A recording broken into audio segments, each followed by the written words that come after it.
Kung kakami-kami ninyo, tandaan ninyo, ano man ang inyong itinanim sa kanila. Siya mo ito nag-aani na rin. Mga ganito sa atin, nag-aani nung mga tinanim ninyo. Pag kayo mapagtago, anihin din yan sa bandang uli. Pag ano sa inyo, ganito, bye-bye. Wala na ang pagpapala sa inyo. Dapat maging ano kayo. Ano man ang dapat ninyo, maging ano kayo.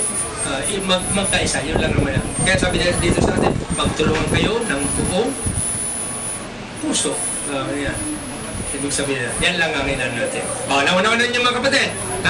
Naunawan na yung ano yan? Huwag magtiwala sa asawa. Paano kayo magtatiwala sa asawa ninyo? Halimbawa, ito, isang magiging back to Christ. Ano nung aral? Yung isang asawa, hindi naman naman yun back to Christ. Tandaan nyo, palagi yan mayroon.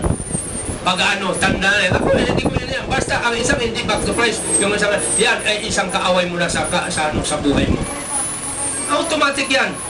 Bawat isang ano sa inyo, sigurado na yan. Dahil kasi nakasulat yan. Pero kung isa kayo, nandun sana yan, automatic, buo ang inyong ano yan.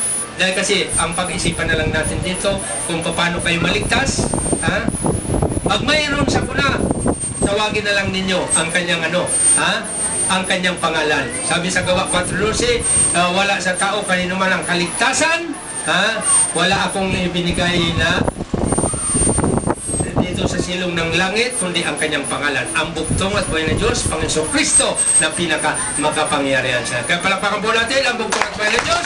At kaya nga sinabi sa 32-39, tingnan ninyo, ako nga ay siya, ako lamang ang Diyos, wala nang iba. Ako'y pumapatay, ako rin ang bumubuhay.